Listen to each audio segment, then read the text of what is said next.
Toledo Walleye making a trade today, sending forward Daniel Levens and defenseman Sam Tebow to Atlanta for defenseman Ben Danford. Danford has 1 goal and 9 assists in 24 games with the Gladiators this year. Levens tallied 4 goals and 15 assists for Toledo this season. In a separate transaction, the Fish released former BCSN Falcon Brett D'Andrea, who played only 1 game for Toledo where he actually broke his hand.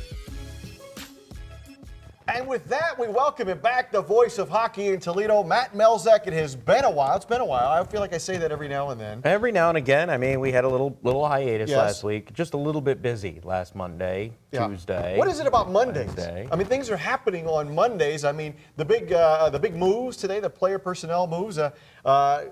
We don't know about these guys. I mean, when they come in. I mean, your thoughts on what this will do? Well, I'll tell you what. The trade today, acquiring defenseman Ben Danford from Atlanta. Atlanta struggled this year. I mean, you look at where they're at in their standings. They're probably not going to be a playoff team. So they're trying to find some things that can help them along the way. And Daniel Levens certainly a nice player.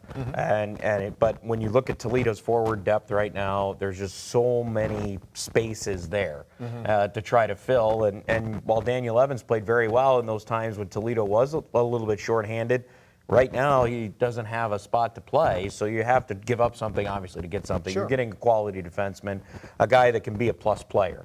And on the back end, a place that Toledo definitely needs. You just look at their numbers, and the goals against is not where Dan wants it. So this is going to help that defenseman depth that he's looking at, because you don't know how long Trevor Hamilton's going to stay, how long Marcus Crawford is going to stay. He just scored a game-winning goal on Sunday. Yeah. You know, he's playing better and better as the year goes on. We did not have you here last week. And before we move ahead, we got to look back to last week and the historic week that it was with the All-Star Weekend. What you got to call the game? We talked about that going in. What was last Monday like for you? Basically, it was okay, it's over. Like, I mean, it just felt like it was a long day, especially Monday. It was a long weekend overall when you're talking about the Kalamazoo trip in there, and then the luncheon, then into the game Sunday, and then really it was an all-day event Monday.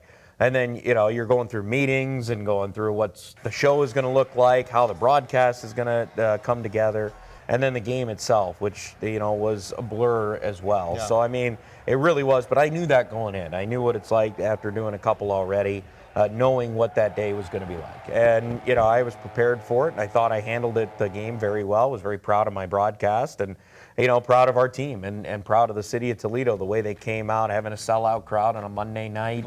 Monday night, 7 o'clock, it's not the greatest window during the middle of the week. Right. And yet this team, this city put together a terrific performance from all of the staff at the Toledo Walleye to the city of Toledo, just coming together to showcase a great event, and it really went off very well.